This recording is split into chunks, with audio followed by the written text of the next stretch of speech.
Before we begin, I thought it would be fun if everyone lets me know in the comments where they're watching this video from. And while you're down there, don't forget to subscribe. Now, let's start today's episode. In a secluded part of Canada, a woman from British Columbia shared an unusual experience she had while hiking, posting about it in an online hiking community. As she made her way through the wilderness of Vancouver Island, she claimed to have encountered a strange, hairy figure with an odd appearance. According to her account, this mysterious individual had a stern, fixed expression and did not speak at all. She described feeling deeply unsettled and frightened, managing to snap a quick photo while trembling with fear. After the encounter, driven by anxiety, she quickly left the area. When the photo was later examined, many people pointed out that the creature's face was unusually clear, so much so that it led to skepticism, with some accusing the image of being fake. The clarity, ironically, contributed to disbelief rather than credibility. In discussions surrounding the image, one user commented on the difficulties of sharing such photographs. They noted a frustrating paradox. When an image is too blurry, people complain, but when it's too clear, they doubt its authenticity. Conversely, when a clear and well-defined picture is shared, individuals are prone to skepticism, questioning its authenticity and attributing it to artificial intelligence intervention. Intriguingly, individuals engaged in the quest for this mysterious creature have noted that the expansive wilderness of British Columbia serves as a focal point for these mysterious beings. They have highlighted that numerous individuals have shared their mysterious encounters with these creatures throughout the years, further solidifying the region's reputation as a hub for such sightings. Bigfoot, commonly referred to as Sasquatch, stands as an enduring mystery that has intrigued individuals for generations. This curiosity is especially prevalent in the lush woodlands and challenging landscapes of British Columbia, Canada. Indigenous societies have passed down a rich tapestry of stories and myths, recounting encounters with these strange beings over centuries. Even in contemporary times, sightings of Bigfoot continue to mesmerize both local inhabitants and scientific investigators, sparking a sense of wonder and bewilderment. The allure of Bigfoot stretches beyond mere folklore, transcending cultural boundaries and inspiring a quest for understanding the mysteries that shroud these elusive creatures. In the vast and diverse wilderness of British Columbia, which boasts dense forests, towering mountains, and remote valleys, there exists an ideal environment for the mysterious Bigfoot to flourish. The province's rich array of natural resources and sparsely populated regions create abundant hiding spots for these elusive creatures, allowing them to evade detection with ease. This remote and largely untouched environment, marked by its pristine landscapes and limited human presence, offers an ideal refuge where Bigfoot could potentially roam unnoticed through thick forests and rugged terrain. Numerous eyewitness accounts of Bigfoot sightings have emerged across British Columbia, covering a vast range of locations, from the lush coastal rainforests of Vancouver Island to the heavily wooded interiors of the Kootenay region. These detailed reports come from a wide spectrum of individuals, including locals, tourists, and outdoor enthusiasts. What makes many of these sightings particularly compelling is the striking consistency in how the creature is described. Many witnesses report seeing a massive, bipedal figure cloaked in dark, coarse fur, standing between 7 and 10 feet tall, with broad shoulders and a distinctive, ape-like gait. Some also note a strong, musky odor accompanying the creature, which adds a visceral, sensory element to the encounters and lends them a sense of realism. The remarkable similarity in these accounts has fueled fascination and debate, reinforcing the aura of mystery surrounding Bigfoot in British Columbia. Beyond personal testimonies, physical evidence attributed to Bigfoot has also been documented.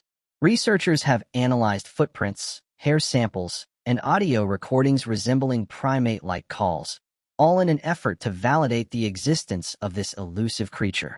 While doubters may ascribe such proof to misidentifications or elaborate hoaxes, many advocates contend that these discoveries serve as compelling validation for the presence of Bigfoot within the area. This thorough scrutiny delves into the realm of in-depth exploration, shedding light on the intricacies surrounding the purported evidence and its significance in the ongoing quest to unravel the mysteries of Bigfoot. The cultural significance attached to Bigfoot sightings in British Columbia holds immense importance, particularly for indigenous communities. Within these communities, Sasquatch embodies a fundamental element of their oral traditions and spiritual ideologies. Stories recounting encounters with these mysterious beings are ingrained in the fabric of their heritage, ensuring their preservation across multiple generations.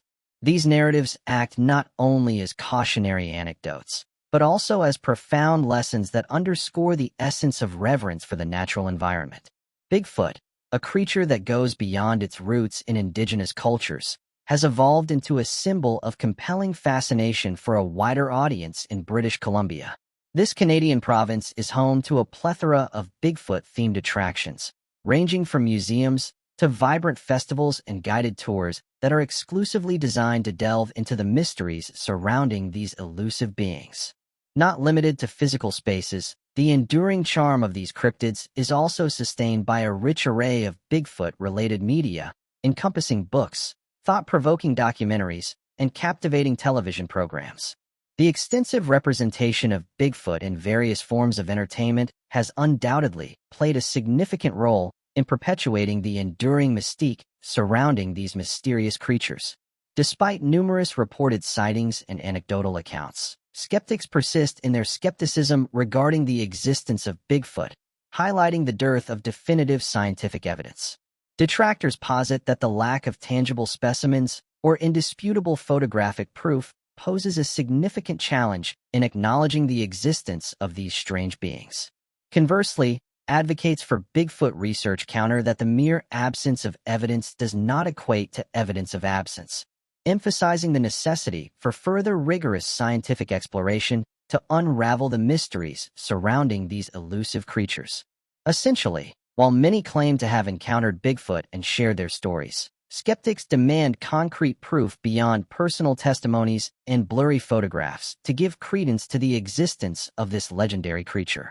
The debate surrounding Bigfoot's existence continues to intrigue and divide individuals, prompting calls for more extensive and conclusive scientific investigations into this enduring mystery.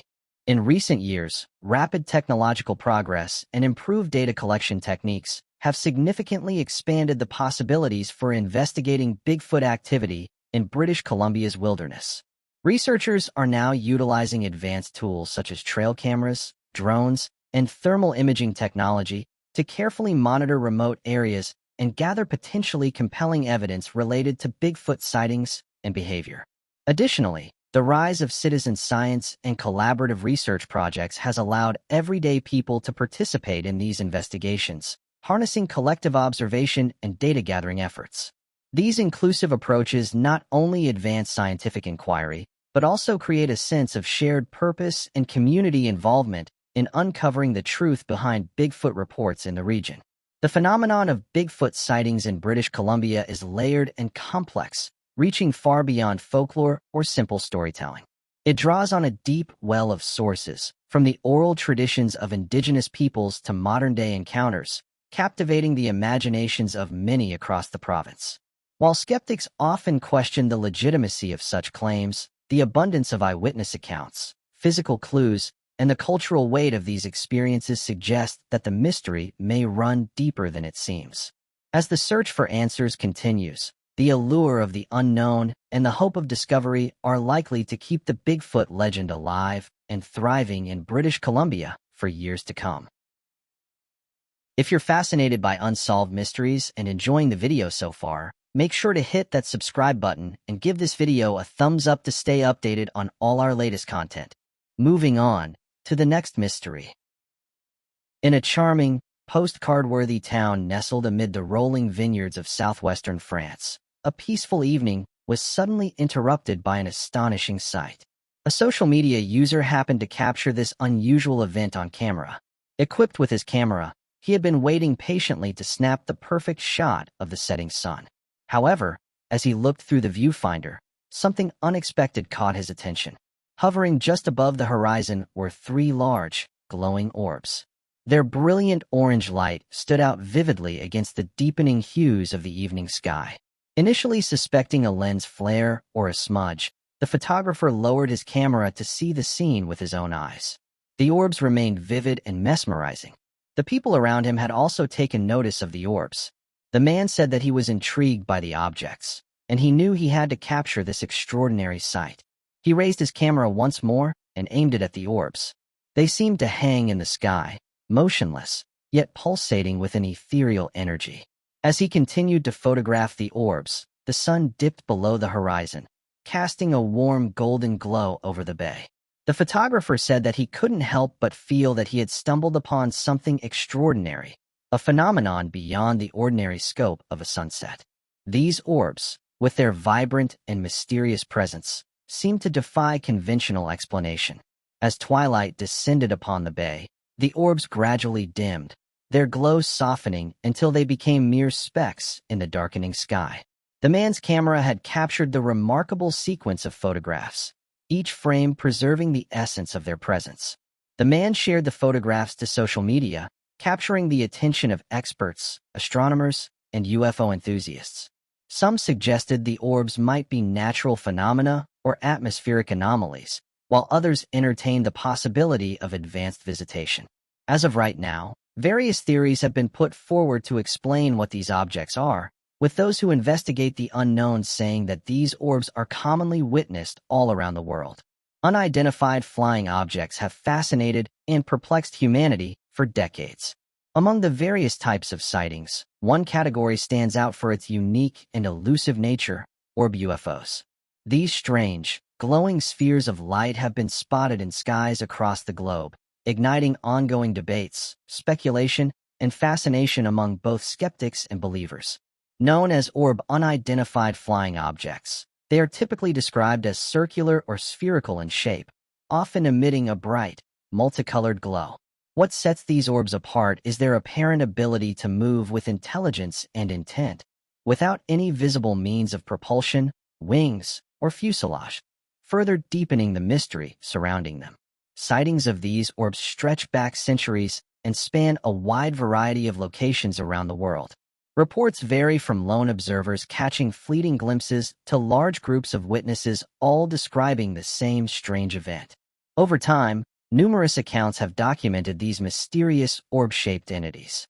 One particularly intriguing case emerged from the peaceful countryside of rural England, where rolling hills hide a number of secretive military installations. These tightly guarded bases, long shrouded in secrecy and responsible for protecting national security, became the backdrop for an extraordinary event. Unbeknownst to most, something unusual was about to grace the skies above the quiet English landscape. The first reports came in from RAF Lakenheath, a Royal Air Force base in Suffolk. On a clear summer night, a squadron of fighter pilots was conducting routine training exercises. As they soared through the night sky, they noticed a series of unusual luminous orbs dancing above the base. The orbs, glowing with an ethereal radiance, seemed to move with an intelligence that defied explanation. At first, the pilots believed they were witnessing a secret military exercise. However, as they radioed their base, they received a perplexing response. No authorized exercises were taking place in the area. The mystery deepened as the orbs continued to dart and weave, executing maneuvers beyond the capabilities of any known aircraft. Word of the encounter quickly spread among the base personnel, and soon, the entire RAF Lakenheath was abuzz with speculation. The military, faced with a situation they couldn't readily explain, initiated an internal investigation. In the days that followed, additional sightings of unidentified objects were reported from other military bases across the United Kingdom. RAF Bentwaters, another Suffolk-based airfield, experienced similar encounters. RAF Cosford in Shropshire and RAF Shawbury in Shropshire also reported sightings of the mysterious orbs. The unidentified objects, it seemed, had an uncanny affinity for military installations. They would appear above the bases, often hovering silently for hours, before suddenly accelerating and vanishing into the night sky. Radar operators were perplexed by the object's ability to appear and disappear without a trace. As news of these sightings reached the public, speculation ran wild. Enthusiasts who researched the unknown proposed theories ranging from secret military technology to advanced visitations. Media outlets scrambled to cover the story, while government officials and military authorities remained tight-lipped. Within the military, a team of experts was assembled to investigate the phenomenon. They reviewed radar data, interviewed witnesses, and conducted exhaustive analyses. However, the elusive nature of the orbs and the lack of any conclusive evidence left them with more questions than answers. Then, a breakthrough occurred during a routine radar analysis. An astute radar technician noticed a pattern in the orbs' appearances. They seemed to favor certain locations and time frames, appearing above the bases on specific nights, often during training exercises, or when certain equipment was operational. This discovery led to a daring experiment. Military commanders decided to coordinate a night where multiple bases across the UK would engage in training exercises while deploying certain equipment simultaneously. The hope was that the orbs would appear once more, providing an opportunity to observe and track their movements. As the night of the coordinated exercises arrived, anticipation ran high among military personnel. The sky was clear and the bases were buzzing with activity. As the designated time approached, radar operators scanned the skies, and fighter pilots soared into the dark expanse. Then it happened. Above RAF Lakenheath, RAF Bentwaters, RAF Cosford, and RAF Shawberry, the orbs appeared once more. This time, they seemed more numerous, forming intricate patterns in the night sky. Radar operators tracked their movements as they circled above the bases. As the orbs performed their fluid, deliberate maneuvers, the military personnel observing them were filled with awe and amazement. These objects moved with a precision and intelligence that defied conventional explanation, unlike anything the observers had seen before. The moment carried a powerful sense of witnessing the extraordinary. Despite collecting detailed observations and data, the orbs eventually vanished into the vast darkness of the night sky, leaving no trace behind. The subsequent military investigation failed to produce any conclusive findings, and the event remained an unsolved enigma. A similarly compelling account comes from the open sea, where unidentified orbs were sighted far from land. Aboard the USS Orion, cutting through calm ocean waters beneath a canopy of stars, the crew went about their nightly routines during a routine naval operation. Thoughts of home and distant loved ones filled the quiet moments. Among the crew was Lieutenant Commander Mitchell, a veteran officer with a deep love for stargazing. As she stood on the deck scanning the night sky through her binoculars, something unexpected caught her attention. Above the USS Orion, a cluster of luminous orbs hung in the night sky. They glowed with an otherworldly radiance, their movements graceful and deliberate. She blinked in disbelief, convinced that her eyes were playing tricks on her. She lowered her binoculars and stared at the orbs with her eyes. They remained hovering silently above the ship, casting an eerie yet mesmerizing glow. Word of the sighting quickly spread among the crew, and soon, sailors and officers alike gathered on the deck to witness the phenomenon. Their expressions ranged from awe to disbelief as they stared at the orbs, which seemed to defy the laws of physics. As they watched, the orbs began to move, executing maneuvers that defied any conventional explanation. They glided through the night sky with precision, shifting from formation to formation as if engaged in a complex dance. The USS Orion's radar systems picked up the objects, confirming their presence. Lieutenant Commander Mitchell, her curiosity piqued, couldn't help but feel that these orbs were unlike anything she had ever encountered. They weren't part of any known naval exercise, and their intelligent movements suggested a level of control beyond human capabilities. The sighting above the USS Orion was not an isolated incident. Similar reports began to emerge from other Navy ships patrolling the world's oceans. From the Atlantic to the Pacific, from the Mediterranean to the Indian Ocean, naval personnel witnessed orb UFOs hovering above their vessels. The orbs seemed to have a particular affinity for Navy ships engaged in sensitive operations. On more than one occasion, they appeared above aircraft carriers and submarines during exercises or deployments. They would linger for hours before vanishing into the night sky. Rumors and speculation ran rampant among the sailors. Some believed the orbs were a secret military project, while others entertained the notion of extraterrestrial visitations. The absence of a definitive explanation only fueled the intrigue. Within the Navy, a team of experts was assembled to investigate the phenomenon. They reviewed radar data, interviewed witnesses, and analyzed the orb's flight patterns. However, the elusive nature of the objects and the lack of concrete evidence left them with more questions than answers. As the sightings continued, crew members stood ready on deck, their eyes fixed on the night sky as they executed maneuvers and deployed equipment. Radar operators remained vigilant, eyes fixed on their screens. Then, almost as if on cue, the orbs materialized.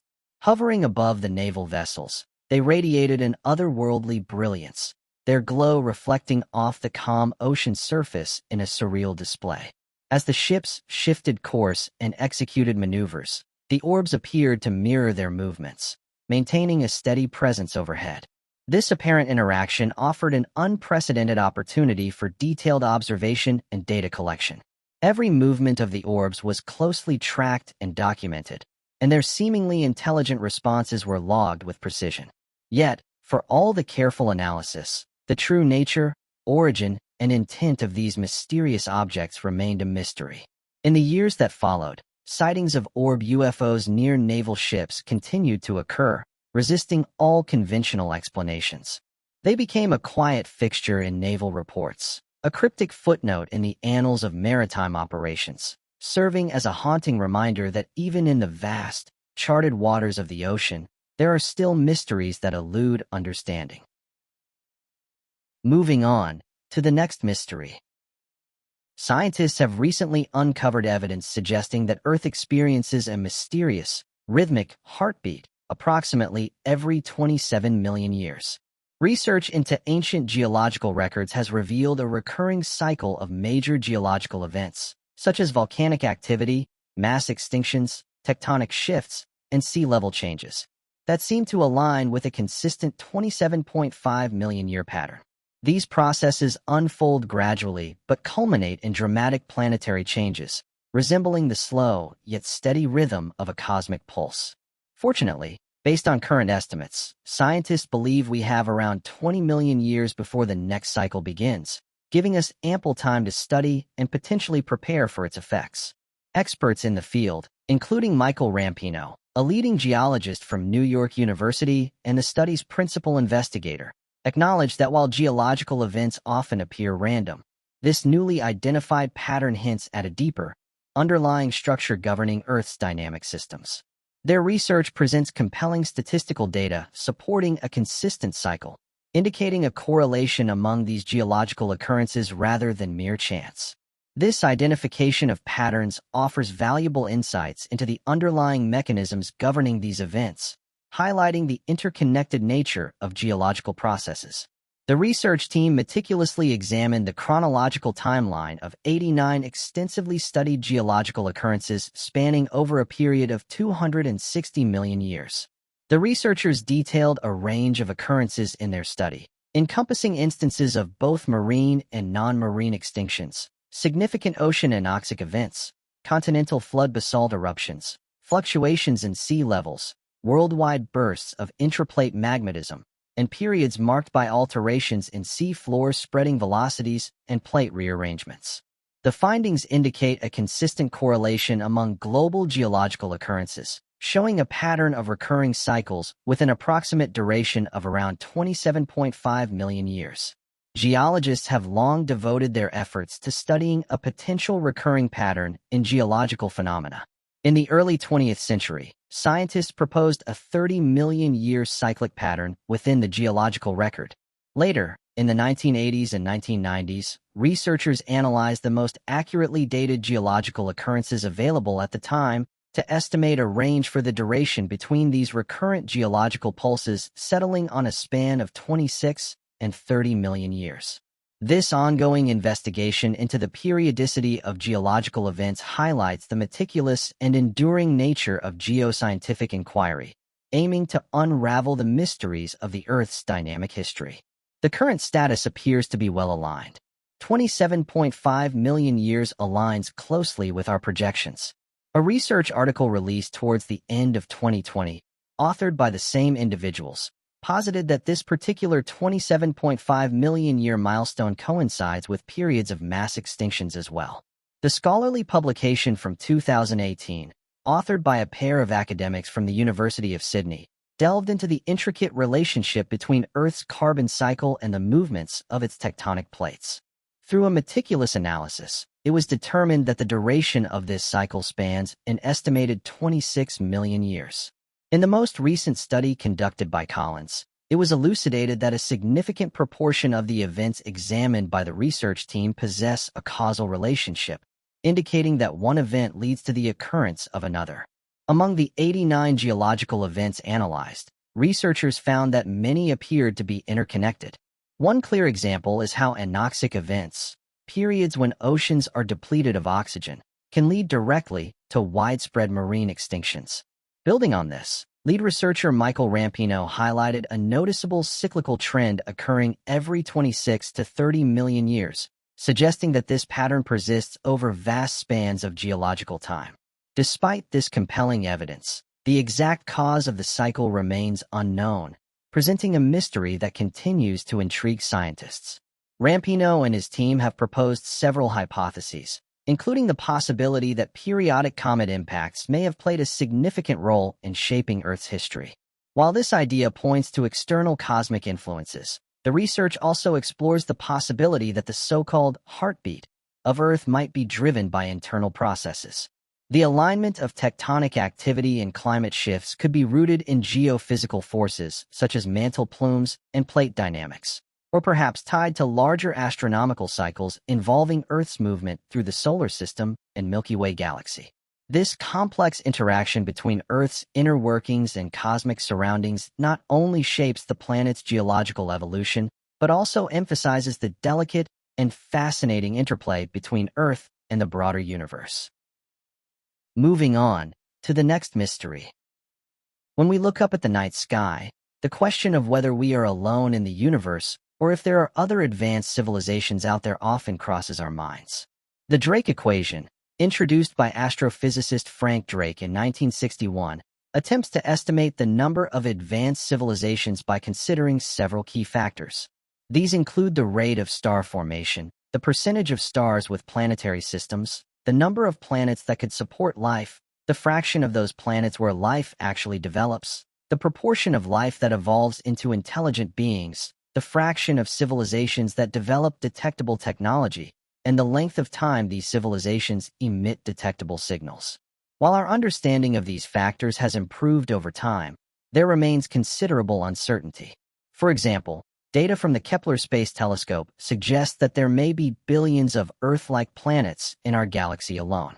However, some elements of the equation, such as the likelihood that life will emerge on a planet or the chances of it evolving into intelligent beings, remain speculative. In an optimistic scenario where life is common and a significant portion of it becomes intelligent, the Milky Way alone could potentially harbor thousands or even millions of advanced civilizations. If this reasoning is applied to the entire observable universe, which contains around 2 trillion galaxies, the number of advanced civilizations could be staggeringly high. Despite this optimistic outlook, the Fermi paradox introduces a puzzle.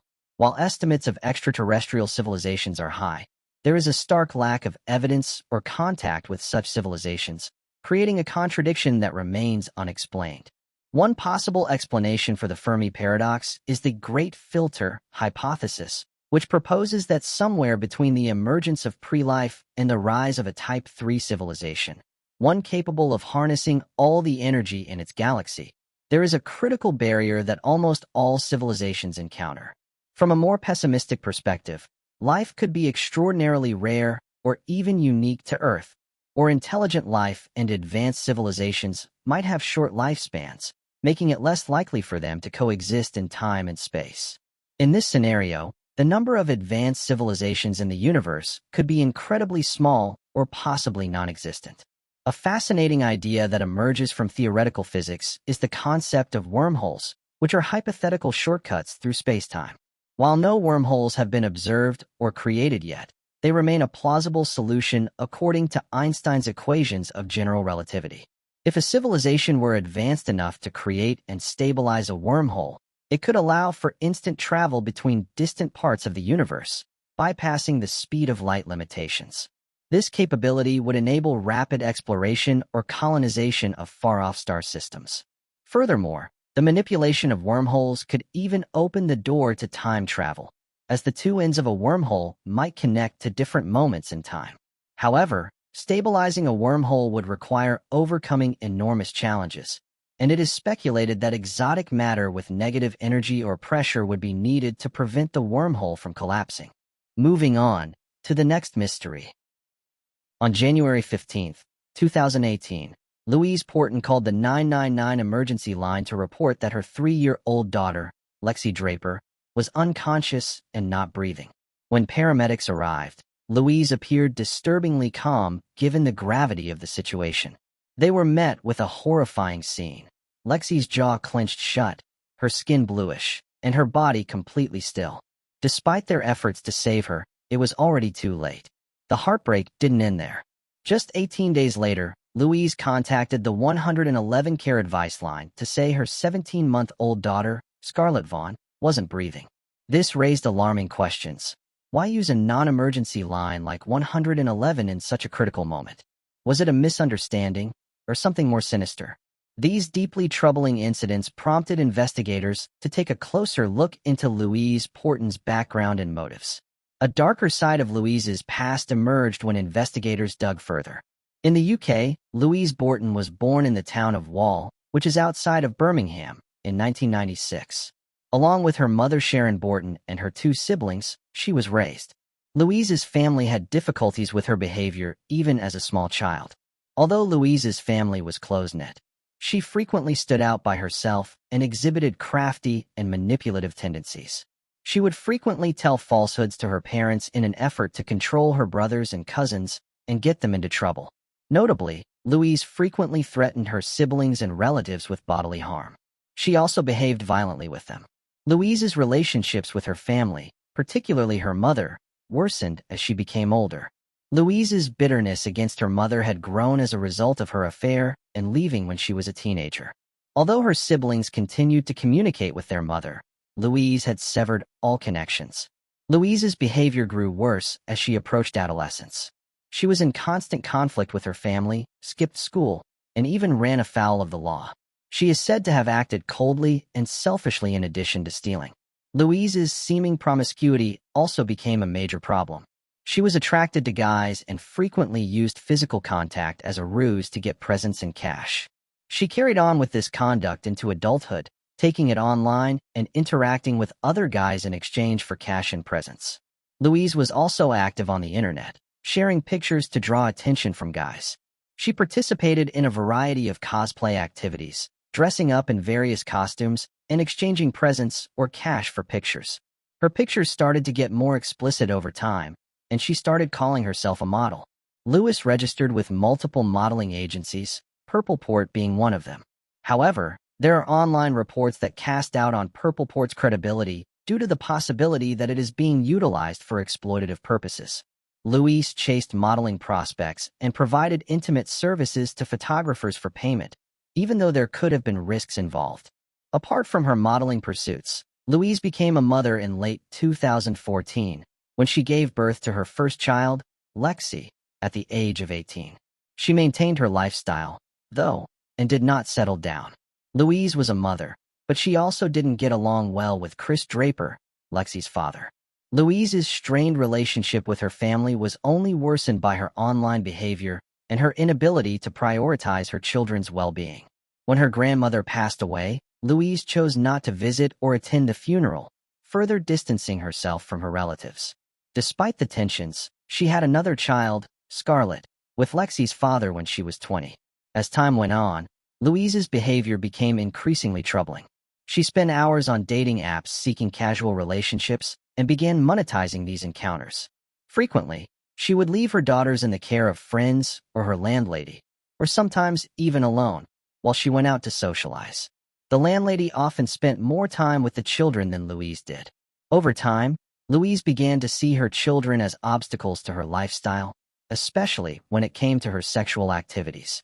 She occasionally brought men back to the house, putting her daughters at risk.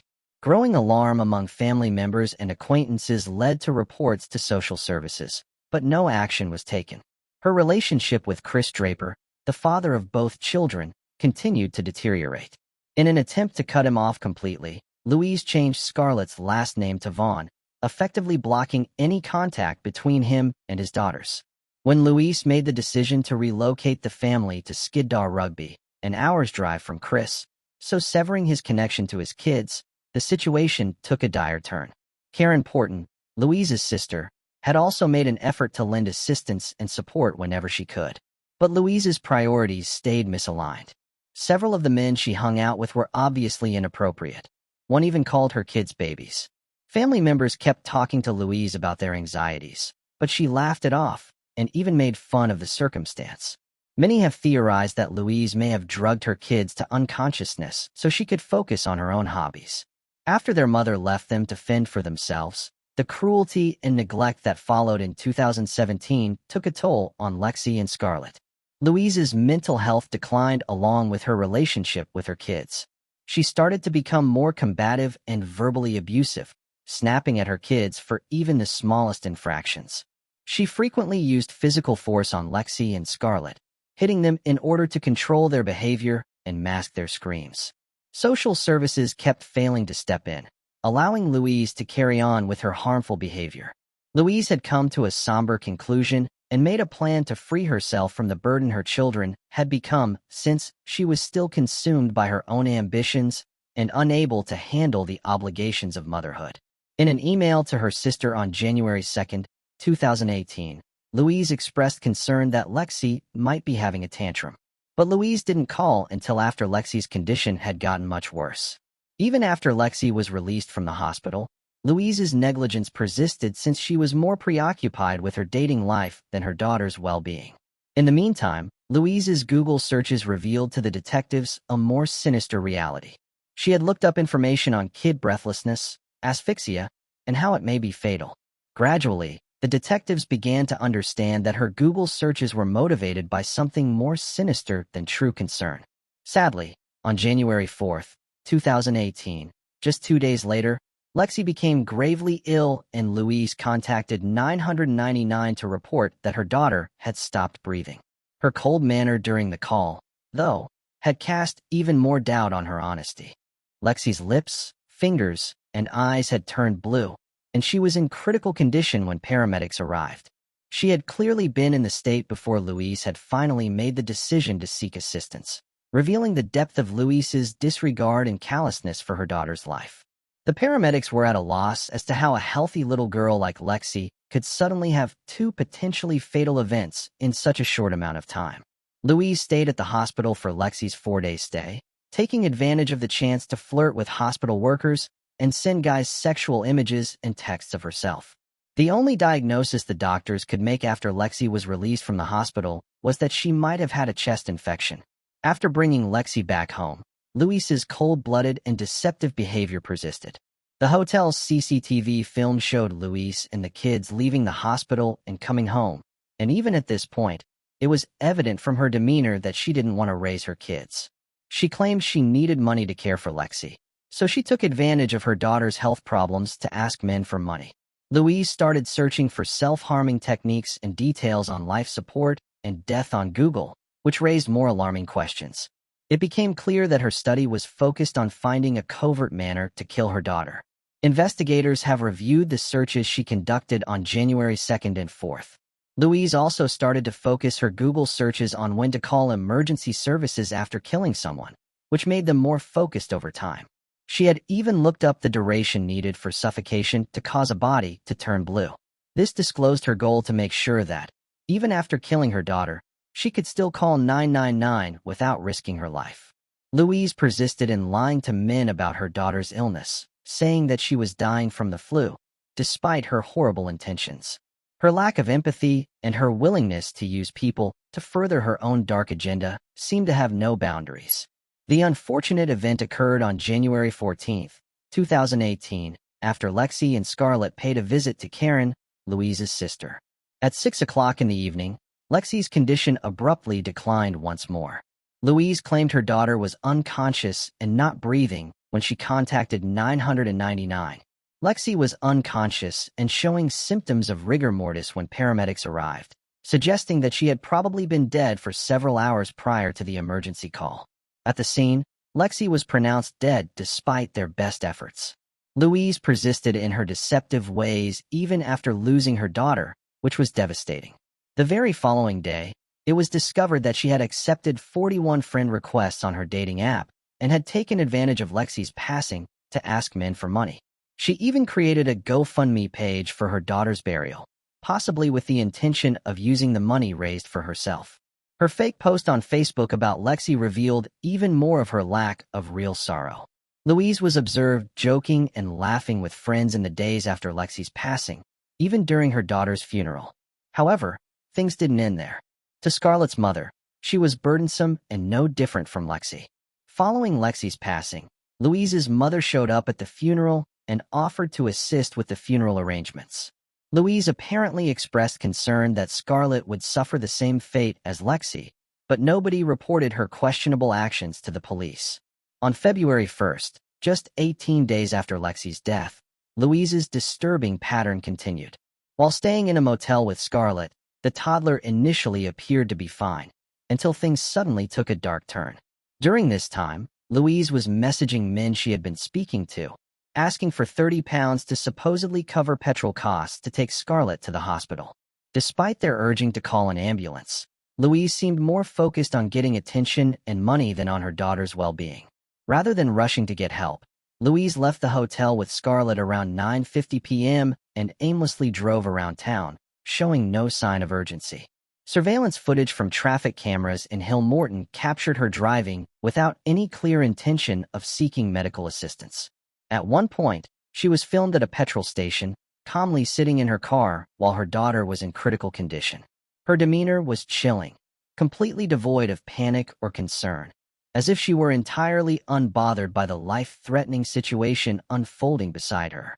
After driving up to a retail complex, she finally arrived after 30 minutes and dialed 111. She still decided to call 111, even though 999 is the emergency helpline number and 111 is the non-emergency hotline for those outside of the UK. Scarlett was found dead and motionless when the paramedics came.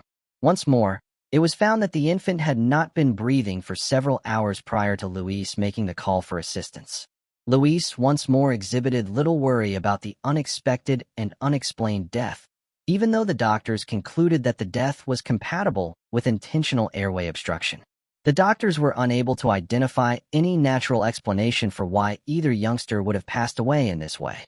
In the meantime, Louise said Scarlett had the illness when the paramedics questioned him. Post-mortem exams were carried out by forensic professionals in the cases of Lexi and Scarlett.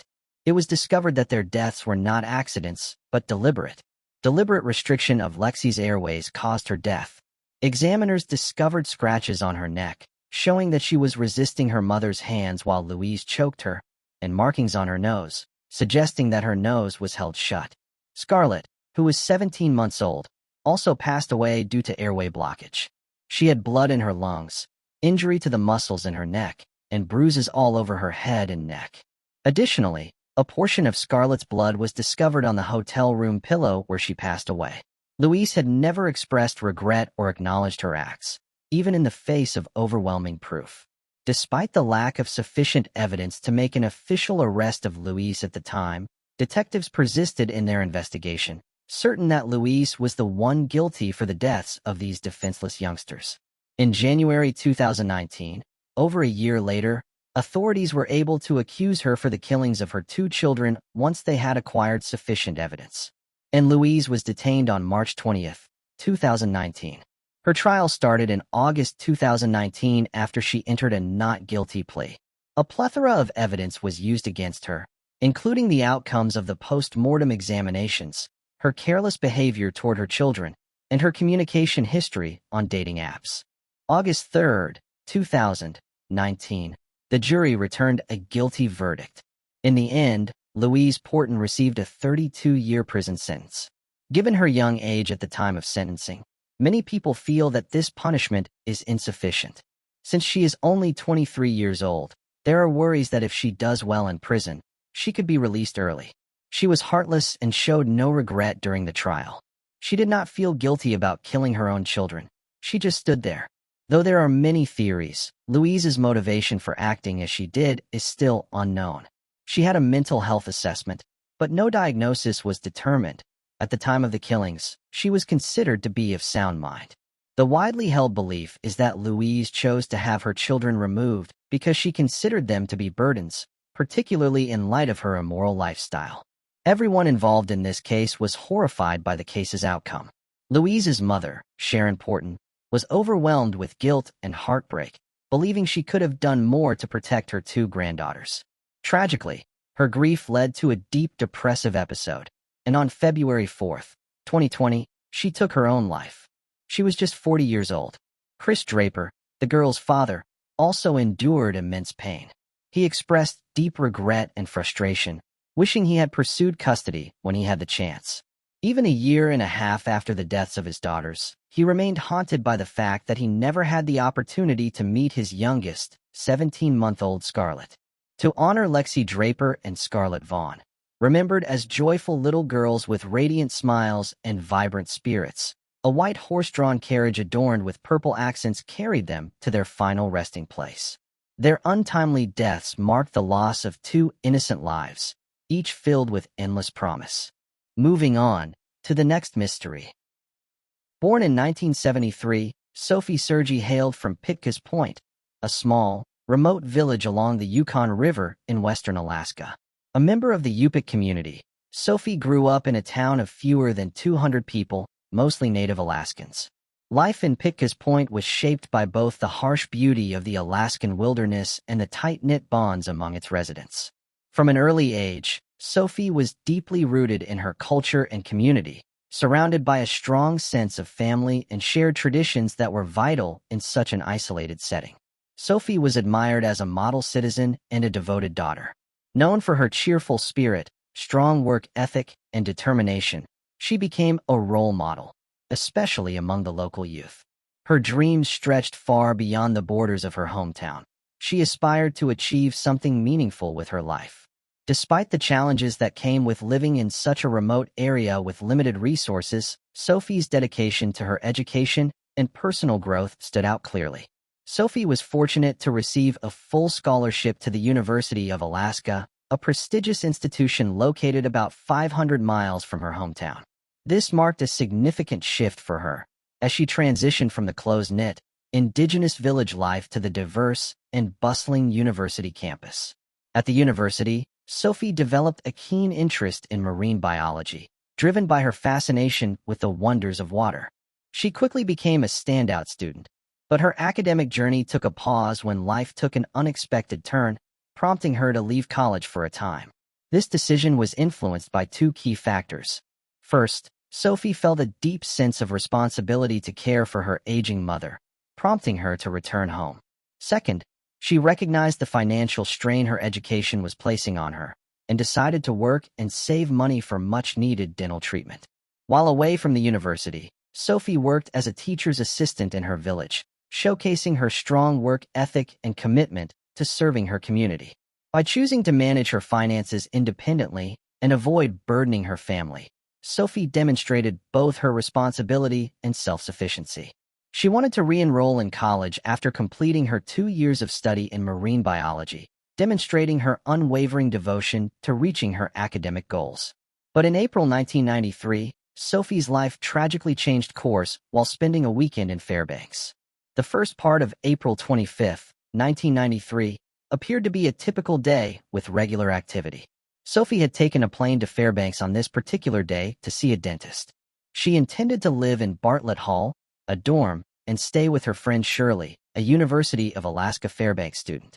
That evening, Sophie went out and had dinner and a movie with friends, participating in activities typical of many college students. During a sunset viewing excursion, Sophie is shown in the last known snapshot, her arms out, seemingly ready to embrace the world. After returning to Shirley's room in Bartlett Hall, Sophie spent the evening socializing and watching movies in a laid-back atmosphere with Shirley and her partner, Noah. Sophie walked down to the common area later in the evening for a drink and then decided to smoke a cigarette. Shirley advised Sophie to smoke in the second-floor restroom to escape the bitter cold, considering the below-freezing weather in Alaska. Sophie consented, and in her absence, Shirley and Noah decided to depart, notifying Sophie with a note left on the door. They had no idea that this choice would unintentionally add to the mystery surrounding Sophie's abduction. When Shirley returned to her dorm room the following morning, she found that Sophie had yet to return. Shirley called the police to report Sophie missing after worrying and failing to locate her companion. Concurrently, without knowledge of the catastrophe in Fairbanks, Sophie's orthodontist called to inform her family that she was not there at the appointed time. As the day unfolded, a janitor responsible for cleaning the second-floor restroom in Bartlett Hall made a gruesome discovery.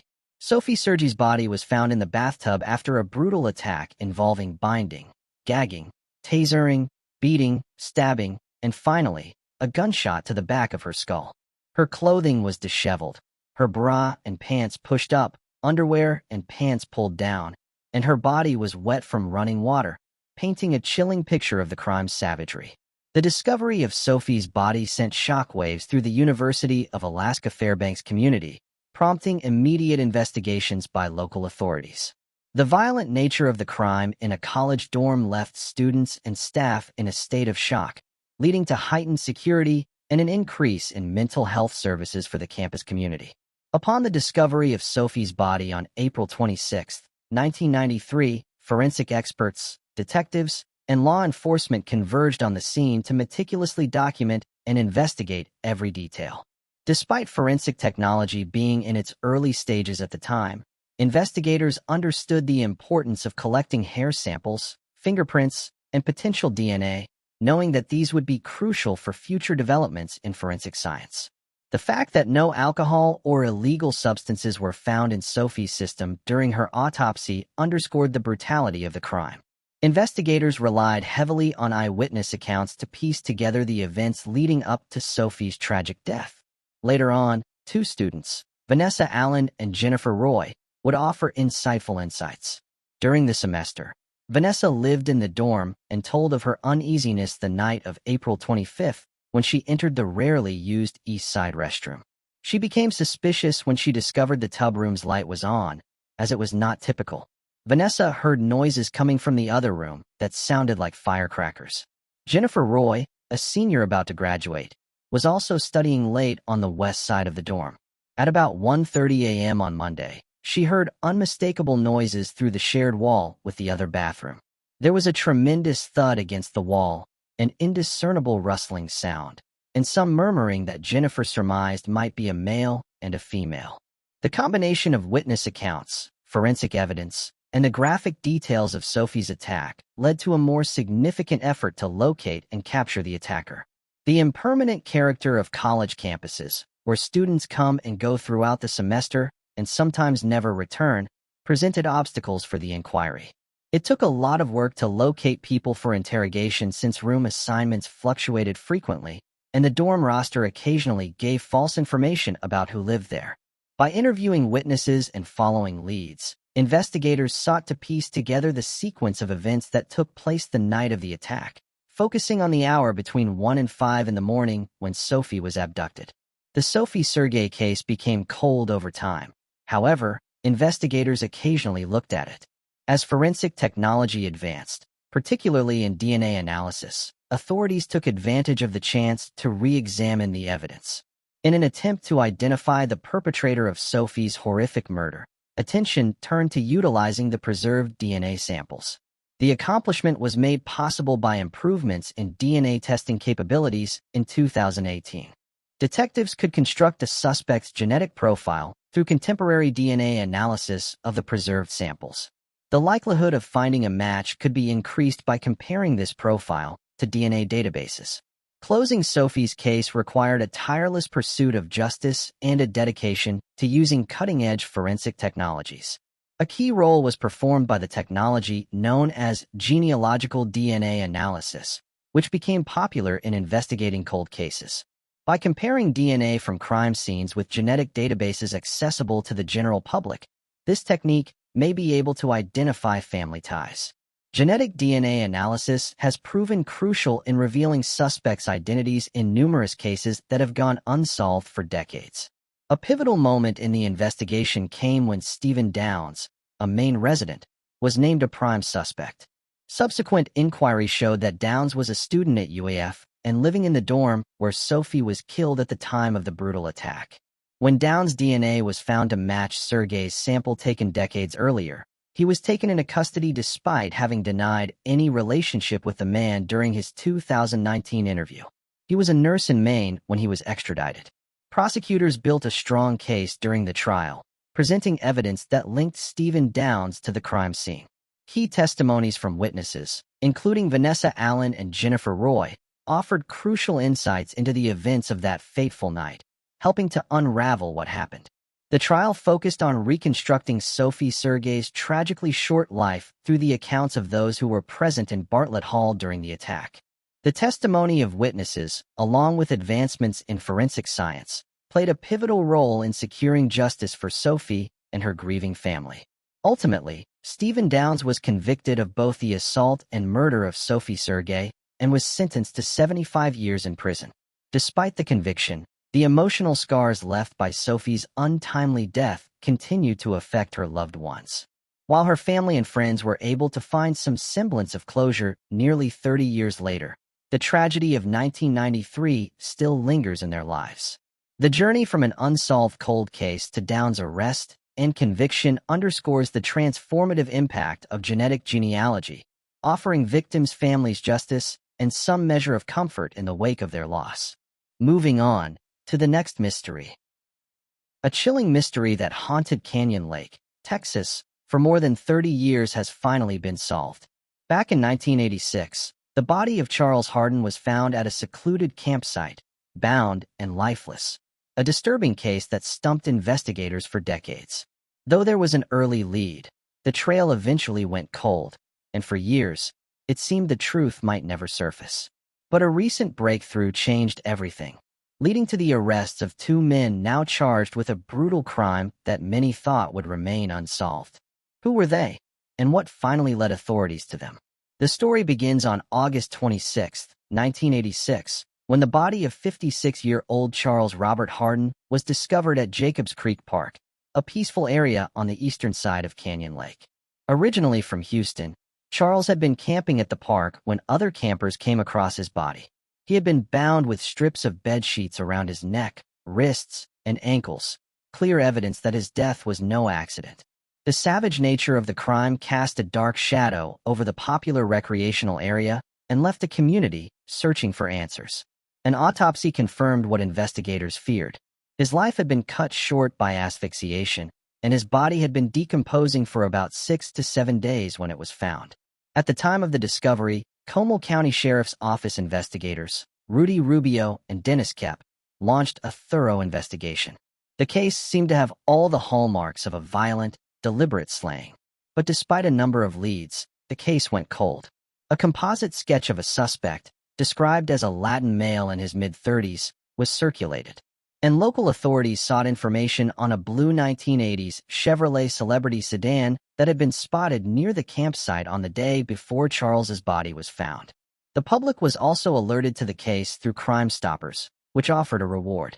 But leads dried up and the investigation stalled.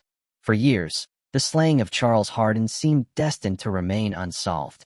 That was until 2021, when Texas Ranger Joshua Ray was brought in to review the cold case. Ray resubmitted old evidence to the Texas Department of Public Safety's crime laboratory in Austin, hoping that advancements in forensic technology could yield new clues. It was this renewed investigation that would ultimately break the case wide open. The DPS lab results pointed to two men, 56-year-old Tracy Keith Loy and 57-year-old Mark Gatton, as prime suspects. The two men, living in different parts of the country, had been in their 20s at the time of the crime. Tracy Keith Loy was located in St. George, Utah, while Mark Gatton was found in Quaker City, Ohio. Although the exact nature of their connection to Charles Hardin and their motive for the brutal killing remains uncertain, investigators were confident in their involvement. In May 2023, following interviews with both suspects, authorities moved forward with arrests. Loy was extradited to Texas and booked into the Como County Jail, where he was held on an $80,000 bond. Gatton was arrested shortly before Loy and awaited extradition to Texas as well. Their arrests stirred new questions about what might have driven the crime. whether it was rooted in a personal vendetta, a robbery gone wrong, or something even more sinister. For the Canyon Lake community, Hardin's death had faded into memory over the decades, but these developments thrust the long-dormant case back into the spotlight. Justice, however delayed, was ultimately served. On October 13, 2023, Mark Gatton was sentenced to life in prison without the possibility of parole, and on February 9, 2024, Tracy Keith Loy received a 60-year prison sentence after pleading guilty. Thanks for watching. I hope you enjoyed exploring these intriguing unsolved mysteries with me. If you found the video fascinating, don't forget to give it a thumbs up and subscribe to Unsolved Mystique for more deep dives into unsolved mysteries. Your support helps me bring you more compelling content. Leave a comment below with your thoughts or any mysteries you'd like me to cover next. See you in the next video.